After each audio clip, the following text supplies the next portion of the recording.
Hi, I'm back. It has been a solid while since I've talked about anything Chonny Jash related on this channel. Not since I talked about You Sound Like Lily Burdett, but since that video there have been so many bangers. Obviously Majora's Mask songs, which I'll cover once the full album is out, which may take forever, but we persist. Then there was also like all of Chaos Week, as well as 4 original songs in the past 2 to 3 months. So, I wanted to talk about the third song that came out, this Sisyphean Nightmare. Why am I talking about the songs out of order? Because I currently only have the motivation for this one, but don't worry, I'll probably get to the others eventually. Also, as of recording this, I found out that tomorrow he's releasing another song.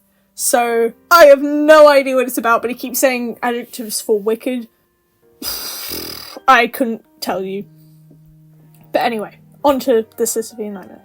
Out of the 4 original songs released right now, this Sisyphean Nightmare definitely took the longest for me to warm up to. This is likely due to the fact that the voice at the beginning was like really jarring for me to listen to on my first listen, but probably like a week or 2 later I began actually listening to it. However, I only felt truly like passionate about it today as of writing this, which was the 4th of July, but then I'm recording this on the 6th.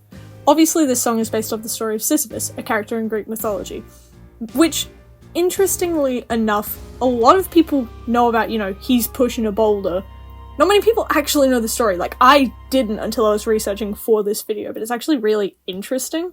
To sum it up briefly, Sisyphus was the founder and king of a place called Corinth. At some point he told the river god, and I'm probably going to say this wrong, Asopus, the whereabouts of his daughter Asopid, which Zeus was keeping a secret for some reason. I don't really know why, but the importance of this is that Sisyphus essentially betrayed Zeus, which is probably on the top 10 list of things you don't want to do.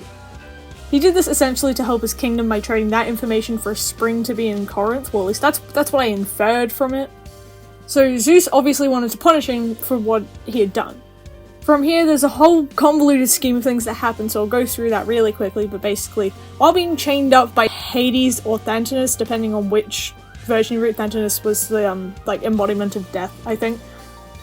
He tricks, whichever one it is, into being chained up, temporarily halting literally all death for the entire world, which obviously isn't good for a multitude of reasons, such as sacrifices, battles, and old and sick people continuing to suffering instead of just being allowed to die. There's obviously a bit more to this story, but eventually the most well-known part of the story happens, where Sisyphus is sentenced to pushing a boulder up a mountain for all eternity. Hades also apparently enchanted the boulder so that it rolls away from him once it's at the top. So get out of here with that balancing shit, okay? It can't happen. Okay, so now that I've explained all of that, this Sisyphean Nightmare is a kind of retelling of the story. It's not exactly going through the events of it, but rather a collection of subtle or not so subtle hints to aspects of the story while also connecting it back to the emotions felt by Chonny himself, mostly in the second half of the song for that part. So we begin the song with that voice I talked about earlier, Sisyphus, lamenting on his situation. Eventually he brings up 2 other well-known figures in Greek mythology, Orpheus and Icarus, both like Sisyphus, royally screwed up. Orpheus, while retrieving his dead wife from the underworld under the condition that he could not look back at her while they were both making it there, did exactly what you'd expect him to do. He turned and looked back. And Icarus, probably the better known of the 2, flew too close to the sun after specifically being told not to, causing his wings of wax to melt and for him to fall into the ocean. Relating back to the song, I find it interesting how Orpheus' turn makes perfect sense since he turned around too early to look at his wife, but Icarus' burn sort of doesn't make sense. He actually did quite the opposite. After falling from the sky, he landed in the ocean and subsequently drowned. I could see this as him flying too close to the sun and burning, but I feel like it would have been more fitting to say melting. But then again, I can also appreciate this is probably a choice made on the grounds of lyricism and needing to rhyme.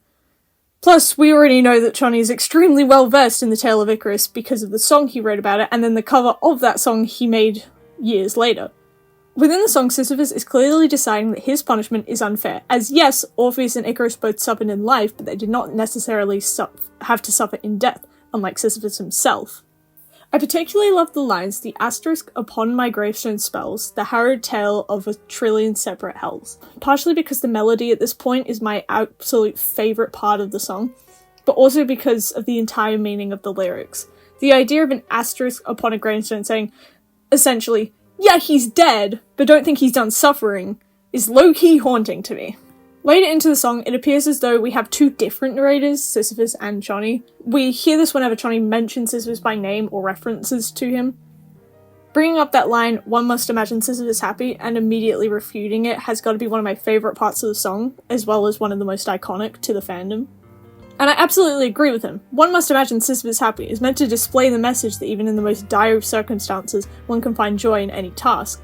I totally agree with this statement being bullshit. This is blind optimism in the face of eternal hell, and it's ridiculous. Throughout the rest of the song, there are a number of references such as to Atlas.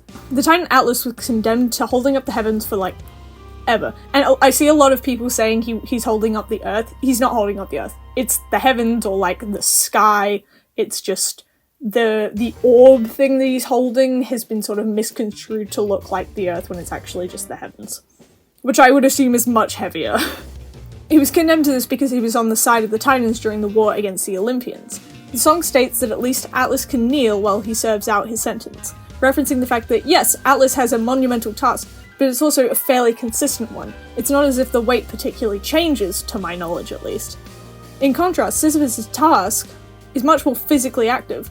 Also, yes, the comparison on its own being a boulder versus the entire heavens is not exactly equal, but also Sisyphus is also just a man. He wasn't a god or any kind of special guy apart from being a king, which does not entail any sort of physical qualifications. Meanwhile, Atlas was a titan, so yeah. Another section I really liked was, "Where told no win condition can be found, wars of attrition seldom end in crowds. The more you fight, the more you find your next path coiled and wound." Where told no win condition can be found, wars of attrition seldom end in crowds. The more you fight, the more you find your next path coiled and wound. Attrition is defined as a test of strength through endurance or the wearing down of something. Wars of attrition seldom end in crowns is a damn true statement. An ongoing test of strength or will with no foreseeable end is not winnable. This is editing Toby here a couple hours later as I'm actually editing this. When I said this, I'm trying to like articulate. The song is saying that we are told this. I forgot to mention, yeah, it is technically true, but like, then Sisyphus does refute that. Like, him being how he is and the fact that he keeps going despite it being a test of strength and it should have been weighing him down. Should have been wearing him down. Is a clear defiance of what we are told. I completely forgot to mention this and I'm only realizing it now, so yeah. Oops, my bad. That's what I meant. I don't know why I said it's a damn true statement. It kind of is, but not in the case of Sisyphus. This guy's different. This whole section is about the fact that the more you fight for something, the more likely it is for you to have more problems ahead. The best example of this is the fact that Sisyphus fought so hard to keep on living, but ultimately landed him in more trouble down the line. How does this all link back to the real world in a current perspective? Well, doing anything consistently over a long period can feel like a Sisyphean task. Things such as work or school, where you show up, do your task, go home, then rinse and repeat, become tedious over long stretches of time. Each task that is completed gives way to another. Once you finish an assignment, a report, a paper, or anything else, you know that inevitably there will be another one coming soon. Maybe Chonny feels this way about songwriting, or maybe it's just meant to reflect the ups and downs of him and many others' mental health. There are so many ways that the latter half of the song could be interpreted. There is so much more I could say about the song, but I think we'd actually be here all day if I did. So I'll just discuss a few things.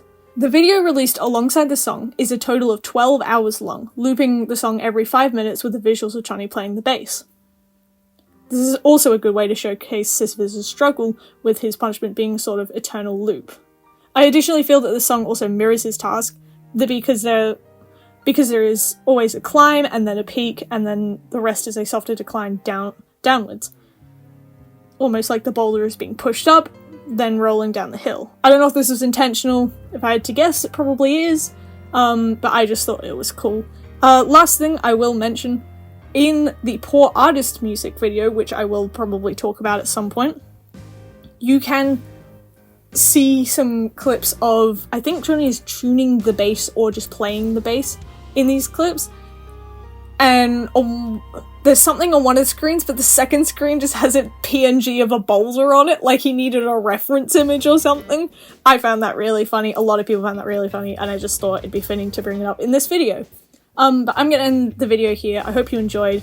Next week will be a video about poor artists, maybe, hopefully, if I get to it. Leave a comment if you have any ideas for videos you want to see. I always check the comments. You know, like and subscribe, I guess, if you made it this far in the video, and I will see you next time, hopefully. Goodbye!